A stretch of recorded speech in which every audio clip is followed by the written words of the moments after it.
Here's what I'm thinking, Ike. What are you thinking? So I was taking my walk this morning. It was 7 degrees. I was bundled up. 90-minute walk, 7 degrees. Lot of clothes wearing. And I was thinking about this year's Eagles team and where we are compared to where I thought we would be. And I think right now, I would look at this season, and I'm not just talking about the head coach, I'm talking about overall, that this is the single best coaching performance in Philadelphia sports as long as I've been alive. And here's how I think about it. First, let's take the head coach, Nick Sirianni. And I think this is part of it in that he came into this season basically publicly neutered. Right? Ownership thought about replacing him. They went and hired coordinators on their own. The questions coming into this year were what does he do? And that was even a hard question to answer in a press conference. And it felt like, even though he was not a lame duck contractually, it felt like he was sort of a lame duck overall. And so he comes into the year this way. And then we start off 2-2, sort of uneven, and we have that bye week after the disaster against the Bucs. And he takes the meeting with the offensive line, and the offensive line feels comfortable enough to go to Nick Sirianni and say, we should change the offense. And what does Nick do? Nick listens and changes the offense in a way that spurs the team on to a giant winning streak.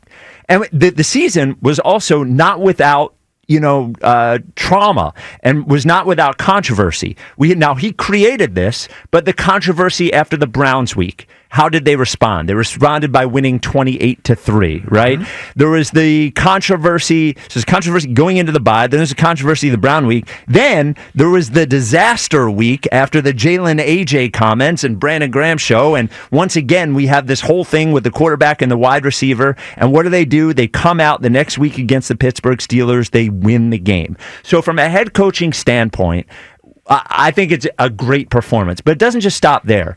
We have Vic Fangio, a defense that we thought would be mid-pack. Actually, not just thought would be mid-pack, we were hoping the defense would be mid-pack this year. We were hoping that the defense would just be good enough that with our high-powered offense, we would be able to win games because the defense was just good enough.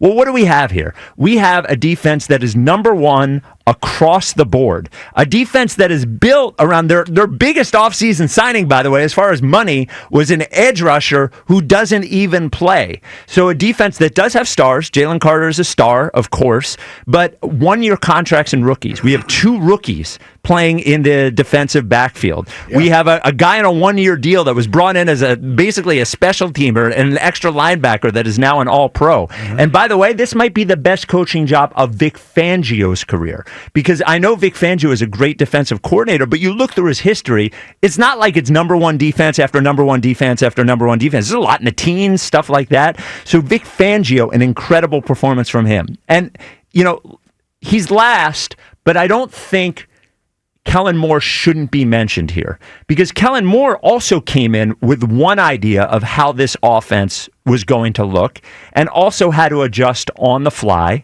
and had to sort of put his ego away and say, well, I'm not going to be able to show off all of my offensive coordinator chops.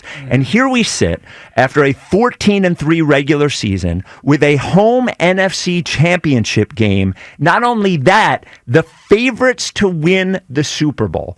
With all of that chaos, all of that doubt, everybody performs, everybody comes to play, and that's why I say that this, in terms of my lifetime, I think is the best coaching performance I've seen in Philadelphia. Oh, man. Well, I tell you. I'm sorry. It's pretty good. No, it's pretty good. Pretty good, man. It's pretty convincing. Listen, yep. and I'm with you because I like this coaching staff, and I like everything these guys have done and what they're going to do moving forward, hopefully. And that is the key part of what I just said. Moving forward, hopefully. There are still a couple of hurdles they have to get over. They're not there yet. They're not. This isn't a better coaching / managerial job that the skip Charlie Manuel did in 2008 that led to a World Series when no one expected it. Just their second year back in the playoffs after not even winning a playoff game the year before. No one expected them to go on the World Series championship run they went on that year. I can't necessarily put it past the year that Doug Peterson, along with Frank Reich and Jim Schwartz, put together in their second year together. and went on and brought us a championship. And yes, I know it was their second year. They got them to the title. I understand that, and this is the first year of this coaching staff. It's not the first year for Nick Sirianni. It's the first year for the assistant coaches. I get that. This team also is not devoid of talent, and the expectations do matter. Now, while we may not have expected them to be 14-3 this year, being a very good football team with the amount of talent they had, they certainly weren't expected to be the little engines that could this year.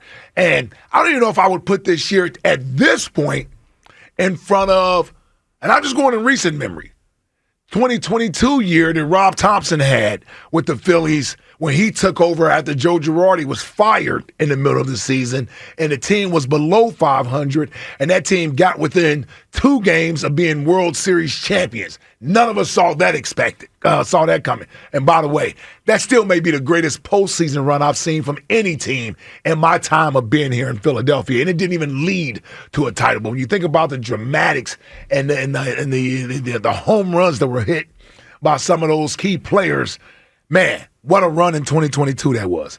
They got to finish this thing, Spike. They got to finish it. They have to finish it. Sunday is the next hurdle that needs to be crossed. Because here's the thing. You don't win Sunday, and we're not saying how great of a coaching year this was. I mean, we'll say it was a very good coaching year, and it was a good year. Certainly not the Monday afterwards. I will tell you that. It will not be. It will be, we fell short of expectations. Now, fair or unfair, we're not at the beginning of the season anymore. This isn't August where everybody is just hopeful. We've seen enough football, and we know what to expect, and you're one of the 4 teams that are left. And the fact that you just pointed out that they're the favorite to win now. High expectations come with that. You got to finish the deal. You got to finish the deal here. And at minimum, you better get in the Super Bowl, and we want to see it. We want you to win it. But you damn sure better not go in there and lay an egg. Now, I want to be clear. I want them to win the Super Bowl, and I think them winning the Super Bowl changes the historical context of the way we look at this coaching staff. But to me, sure, you put them in the context in which you're putting them in before they won it. Well, so it can't be great without getting there and winning it. To me, these expectations are only there because of the job they did, which is why I think it's already the best coaching job. There's no way I would have considered that we would have been a home NFC Championship game favorites to win the Super Bowl when this year started. And I know there were some... That's less of what they did and what Washington has done. Well, but they're still there. Well, no, but I'm saying being home for the NFC title game and being favorite. They wouldn't be if Washington hadn't beaten Detroit. That's fair, but we're here. We're here. And that's why the expectations are what they are now. But I think the great job they've done has created the expectations, which is why I sort of separate them from having to win it. I want to be clear, because I know there's people are going to yell at me, but you don't care if they win the Super Bowl. I care if they win the Super Bowl. I want to be clear. But I already think that job, the job that I'm talking about, has already been cemented to me. Nah, there's no way. There's no way. There's no way, and here's why I say that. The example of the Detroit Lions, I guarantee you, they were feeling that way too. And they don't feel that way now. They feel like a lost opportunity was there. They feel like, man, how are we going to get back here next year? We got to do this all over again. And we haven't even gotten to the Super Bowl. They're still one of the 4 teams, I believe. That used to be the count. 4 teams used to be Cleveland, Detroit, Jacksonville. Would now be the Houston Texans. Are the 4 teams that have never played in the Super Bowl. Okay. I think those are the 4 that have never played. I might be missing one, but I think those are the 4 who never played in the Super Bowl. And so Detroit still doesn't even know what that feels like to play in a Super Bowl. It's a wasted opportunity. And that's the way I'm with you in theory. I love what this coaching staff has done with this team this year. But they have increased the expectation, and what comes with that is when you don't meet those expectations, 3-4 months from now, you may look back fondly on this. But to me, this is a blown opportunity. And now, I said this before Detroit lost. It's even a greater missed opportunity if you don't get there and win it. Right? Like, it's even a greater missed opportunity. It's almost lining up for you perfectly to win this thing.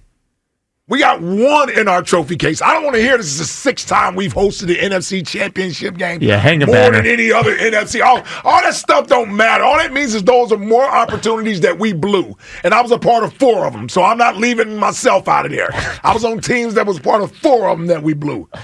Yeah, that's all this becomes, is that, you guys blew multiple opportunities to win multiple championships. They got to take care of business this year. We're not playing around, Spike. 215-599. I'm letting this go, man. I got you. And when are you going to bring up the Eric Dickerson record? Is that going to be It's coming later, man. It's coming later. Not the first segment. All right, 215-592-9494. Is this the greatest coaching job in Philadelphia sports history, Jack?